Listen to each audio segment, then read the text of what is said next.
There's another phenomenon called hydraulic plucking. As in addition to abrasion, moving water in the flood would pick up debris. And it's not just water moving now, it's liquid sandpaper. It's got gravel and rocks and mud and tree stumps and stuff in it. It's going to erode right through solid rock. It's going to abrade its way through rock. Also, there's a phenomenon called liquefaction. Liquefaction happens when sand grains are pressed and then the pressure is relieved. If you go out to the beach in Pensacola, walk out into the surf and stand there knee-deep in the water and just stand there for a while. As the waves come by, the high part of the wave weighs more than the low part of the wave, obviously. There's more water there. So the high part of the wave pushes down on the sand under your feet. When the low part comes past you, the pressure is relieved, and sand grains start hopping up off the bottom as the water squeezes out of them. This phenomena is called liquefaction. What would happen in a worldwide flood, as the earth is turning under the moon, you would get tides that would go up and down about 200 feet. A 200-foot tidal change every 6 hours and 25 minutes. So the liquefaction would be incredible worldwide because of this flood. It would raise the water 200 feet, which pushes on the sediments, and then the pressure is relieved, which causes all kinds of sorting to happen very quickly. One guy took a giant aquarium, and he put a hot water bottle in the bottom, a big rubber bladder with a bazillion little holes in it, and he hooked it to a hose. He put this in the bottom of his aquarium, empty aquarium, and then he took a cement mixer and mixed up rocks, gravel, sand, all kinds of stuff, mixed them together, including dead fish, amphibians, reptiles, and mammals. Mixed them all together and dumped them in the aquarium. When he turned the hose on, the aquarium began filling from the bottom as the water's going through this hot water bottle. Well, as it lifts up from the water coming up, it's going to automatically lift things, and they're going to fall back down, liquefaction, and they're going to sort themselves by density. He discovered as it filled the aquarium, it sorted everything in the order of birds, mammals, reptiles, amphibians. Well, that's the order they're going to tell you they evolved in. If you just remember the word farm, F-A-R-M, fish should be at the bottom, fish, amphibian, reptile, mammal. That's what the evolutionists will say, how they evolved. No, they're not found in that order, number one. And if they are found in that order, liquefaction, or the flood, best explains it. There's a whole lot more on that in this book right here by Walt Brown. Also, as some layers are less dense, they get covered up by more dense layers. If conditions are just right, the less dense layer will all of a sudden shoot to the top. It'll break its way through, and it causes what's called a sand plume. These sand plumes can harden, and probably Ayers Rock in Australia is a giant sand plume, best explained by the flood. If you look at these sand plumes closely, you'll see they have air bubbles all over them. That was the air. The tunnels all over them. That was the air coming out. And during an earthquake, the ground can shake, and the water in the ground comes to the surface, and the top of the ground can become like soup. There was an earthquake in Japan that sank these buildings. The buildings actually sank into the ground because of the phenomena called liquefaction. Water coming to the surface, settling, all the sand grains are all loose, almost like quicksand. Evolutionists will say, Hovind, don't you know the birds are found on top? That proves birds evolved last. And clams are found at the bottom. That proves clams evolved first. I say, well, there's a better explanation. You know, maybe clams are found at the bottom because of their habitat. You know, that's where they live. A clam would be the first one buried in a flood. I mean, he's already at the bottom. Hello. A bird's going to be the last one buried because he can fly around till he runs out of gas. Maybe they're sorted based upon their intelligence. As far as anybody can figure out, you know, clams are not too bright. Maybe they're sorted based upon their mobility. Clams cannot run very fast. Maybe they're sorted based upon their body density. Clam shells are heavier than bird feathers. So the sorting of the fossils, if there is any, is not explained by evolution. It's much better explained by a flood. The Bible says the whole earth, the whole world was covered. All the high hills were covered. The mountains were covered. Then the waters assuaged, which means to drop down. NIV says the waters receded. No, they didn't recede, and they weren't wild animals. NIV got it wrong twice in that verse. They were all perfectly tame animals during the flood. But the waters didn't recede. The waters assuaged. The Bible says the waters stood above the mountains. Psalm 104, verse 5 and 6. Hugh Ross teaches it was a local flood in the days of Noah. 15 cubits above the highest mountain, and it's a local flood? I'd like to see that happen.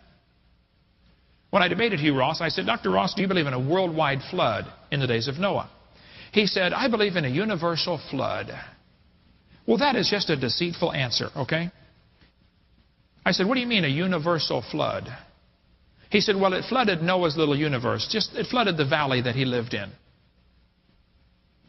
I said, would you answer a question then for me, please? If it's just a local flood that floods Noah's valley, why would God tell Noah to build that huge boat and fill it full of animals and stay in there for a year? Why not tell Noah to move? This local flood idea is dumb, capital D, dumb. Okay. People say, well, if the world's covered with water, where did it all go? Okay. During the last few months of the flood, the unstable plates of the crust of the earth would begin to shift, and some places would sink down. Thin spots would sink down, other places lifted up. The water's going to rush off and fill in the hole very quickly, causing erosion very quickly. The Bible says in Psalm 104, at thy rebuke they fled. This is talking about the water.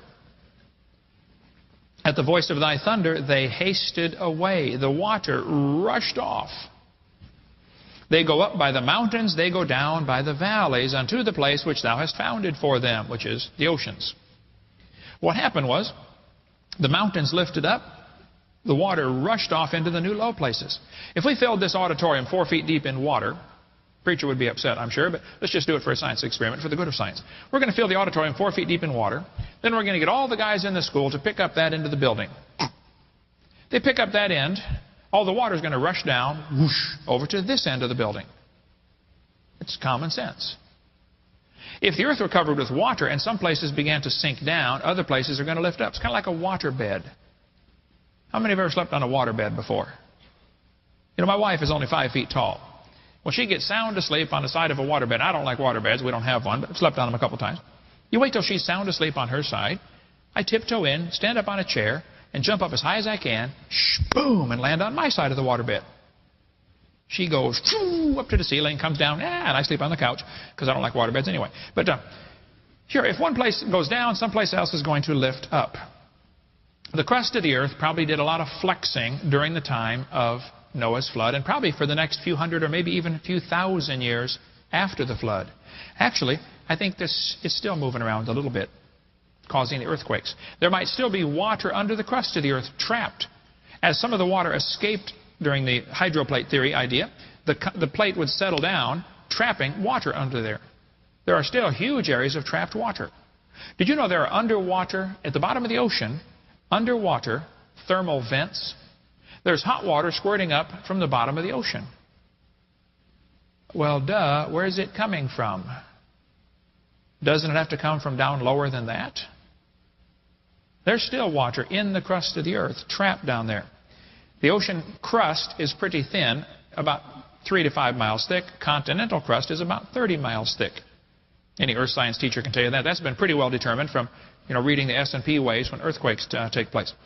The earth is cracked up, I understand, and a bunch of plates are moving around, and they're still moving a little bit. Pensacola has 0 chance of an earthquake, according to this map. Some places have a real good chance of an earthquake. The cracks have been found, and they're still active, still moving. The earth would be like a big water balloon. It would be floating, flexing up and down. Now, we're talking just a few miles. On an 8,000-mile earth, a few miles of movement is close to 0 in scale here. The water would run off, causing enormous erosion canyons. Just south of Houston, Texas, they had a flood several years ago in New Braunfeld, Texas. The water went roaring over as it flooded and overflowed its dam and caused incredible erosion. If you fly out west and just look at some of the erosion patterns, it's unbelievable how much erosion this planet has had. You see the 3 gossips here, the rock spires sticking up out of the ground, or the penguins, or go see the Arches National Park in Utah, or Bryce Canyon. You see these rocks sticking straight up out of the ground. They'll tell you it takes millions of years to erode all this stuff. Yes, boys and girls, millions of years of erosion. I don't think so. That's in my backyard. There's my ink pen on top of it. I had a pile of dirt out there, got rained on one time, and it made erosion marks. Here's millions of years of erosion along a highway built a few months ago. There's millions of years of erosion. No, I don't think so. I think that's my glasses sitting right there. Erosion can take place quickly. There's obviously great erosion marks in Washington and Idaho from the Missoula flood. There was an ice dam. I believe this would happen after the real flood of Noah's time, maybe a few hundred years later. Ice caps are melting back, but a big bunch of water got trapped, all of a sudden released itself, shot down to Portland, Oregon, did incredible erosion. Along the way, there's a waterfall, one of the largest waterfalls in the world, called Dry Falls, Washington. But there's no water going over this waterfall. Totally dry. But when it was flowing, it was probably bigger than all the waterfalls in the world put together. You can study about Dry Falls, Washington, if you want to read more.